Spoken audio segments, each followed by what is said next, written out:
Jumpa lagi di sini sedulur-sedulur.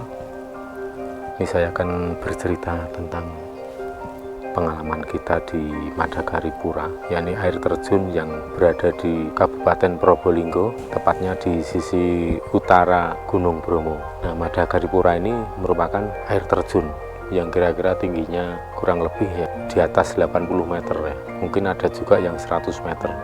Karena di situ air terjunnya tidak cuma satu, tetapi banyak sekali. Bahkan jika kita ingin masuk ke pusat dari air terjun itu, harus melewati deretan air terjun memanjang yang seperti hujan sangat deras.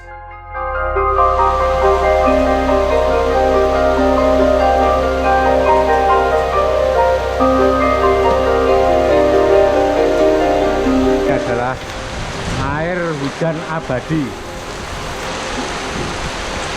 Nah, lewat sini.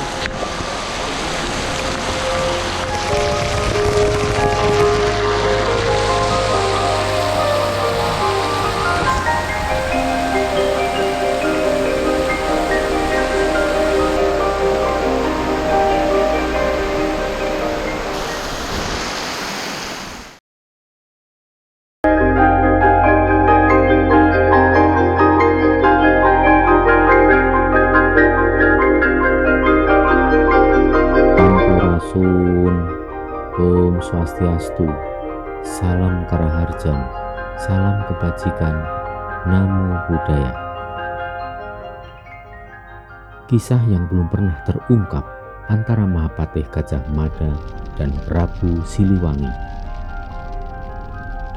Saya pribadi tidak lagi mau menyebut perang bubat antara Majapahit dan Pajajaran, karena memang tidak pernah terjadi seperti yang diceritakan dalam dongeng sejarah yang rata-rata lemah sekali datanya. Setelah mendengarkan sepatah dua patah kalimat yang disampaikan oleh Prabu Siliwangi dan Mahapatih Gajah Mada, mulai saat ini saya pribadi menilai peristiwa di Bubat pada masa kekuasaan Prabu Hayam Wuruk itu lebih tepat disebut sebagai tragedi Bubat. Tak pernah membayangkan, berandai dan menduga sebelumnya, bila perjalanan ke tempat di mana Mahapatih Gajah Mada mencapai Kamuksan ini benar-benar diiringi oleh beliau Mahapatih Gajah Mada, dan lebih surprise lagi karena ternyata Prabu Siliwangi berkenan ikut serta menyertai dalam perjalanan ini. Beliau berdua memang tidak pernah ada permusuhan. Ini sesuai dengan yang beliau berdua sampaikan beberapa waktu lalu. Demikian pula antara kerajaan Majapahit dan kerajaan Pajajaran tidak pernah ada perselisihan, apalagi perang sebagaimana diceritakan dalam dongeng sejarah yang menyesatkan. Yang terjadi justru sebaliknya. Prabu Siliwangi dan Mahapatih Gajah Mada sama-sama pernah menjadi korban suatu tindak kejahatan yang secara diam-diam dilakukan oleh segerombolan manusia licik yang menyergap iringan kerajaan Pajajaran yang sedang mengantarkan Putri Dyah Pitaloka ke kerajaan Majapahit. Mahapatih Gajah Mada pun tak luput. Beliau menjadi korban fitnah atas adanya peristiwa memilukan itu. Lantas di manakah letak wilayah tragedi Bubat itu berada? Mahapatih Gajah Mada bahkan tidak pernah mengetahui di mana. Itu mengisyaratkan beliau benar-benar tidak mengetahui adanya peristiwa Bubat. Sedangkan Prabu Siliwangi berjanji akan membantu mencari di manakah tempat yang disebut sebagai daerah Bubat itu. Karena pada waktu itu belum ada pembagian wilayah Jawa Barat, Jawa Tengah, dan Jawa Timur. Mahapatih Gajah Mada sudah lanjut usianya pada saat peristiwa Bubat itu terjadi, dan Mahapatih merasa kecolongan untuk menjaga iring-iringan Prabu Siliwangi yang saat itu sedang dalam perjalanan mengantarkan Putri Dyah Pitaloka ke kerajaan Majapahit.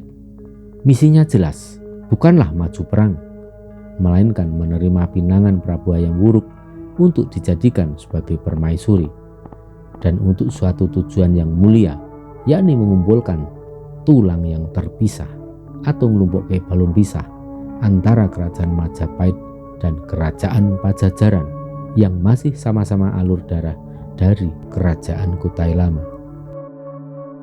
Madakaripura, disinilah tempatnya, sedulur-sedulur. Ini tempat parkiran namanya. Ini tempat parkiran Madakaripura.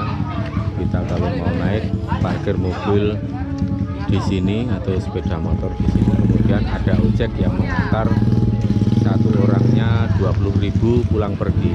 Terus kemudian tiket masuk per kepala juga sekitar 20.000. Itu untuk mencapai Madakaripura 40.000, terdiri dari tiket masuk dan ojek PP.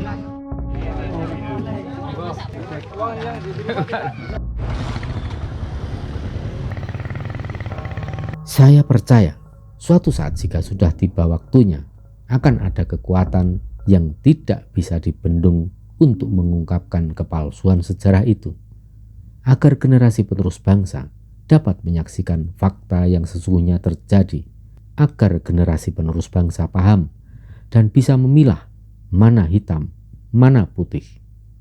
Rahayu Sagung Titah Dumadi, Joyo Joyo Wijayanti.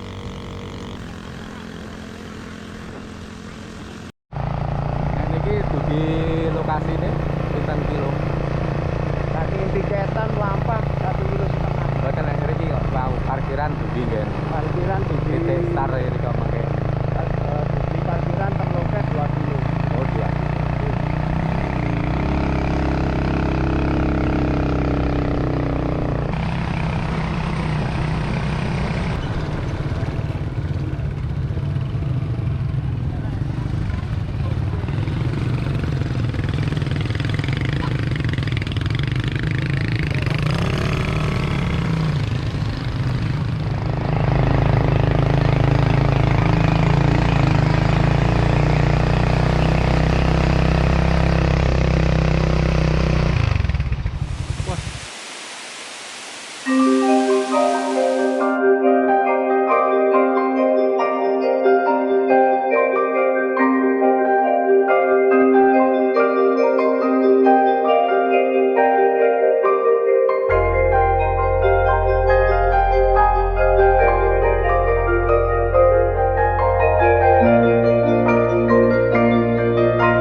Pada saat kita memasuki pintu gerbang menuju hutan Madakaripura itu, kita akan melewati patung Mahapatih Gajah Mada.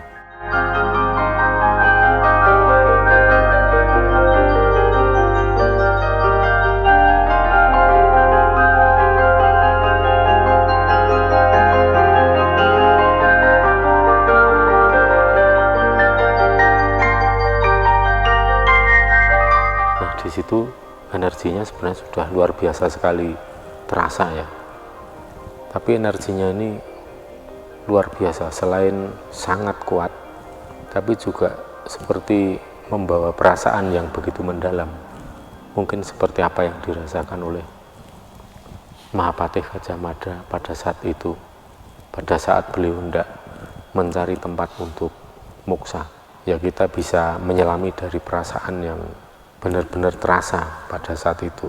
Jadi ada kesedihan, ada benar-benar amarah yang kemudian dipendam karena melihat situasi dan kondisi yang begitu buruk memojokkan beliau, dan pada saat itu beliau juga usianya sudah cukup lanjut, jadi tidak bisa untuk berbuat lebih banyak lagi. Nah, di situ ada energi yang sangat-sangat mengharu biru rasanya. Selain memang powernya kuat sekali, dan saya pribadi tidak kuat untuk menolak energi itu.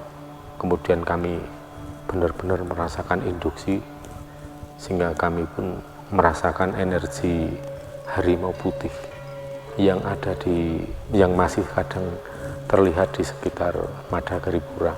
Dan harimau putih itu merupakan hewan kesayangan dari Mahapatih Gajah Mada sendiri, dan sampai sekarang masih sering nampak. Mungkin banyak orang yang bisa melihat harimau putih itu putih, kemudian garis-garisnya itu hitam. Harimaunya besar sekali. Nah, pada saat itu benar-benar energi harimau itu bercampur dengan energi yang sangat kuat dari tempat itu, ditambah lagi ada perasaan haru biru. Mungkin dari apa yang dirasakan Mahapatih Gajah Mada itu merasuk ke dalam jiwa raga kami. Jadi saya pribadi saat itu tidak kuat untuk mengendalikan energi lagi. Kami benar-benar didominasi oleh energi yang luar biasa itu. Tapi ya seperti itulah, itu tidak saya lihat sebagai sesuatu yang negatif. Bisa dikatakan jika kita terkoneksi dengan energi di mana tempat kita kunjungi, itu bisa terjadi juga seperti itu.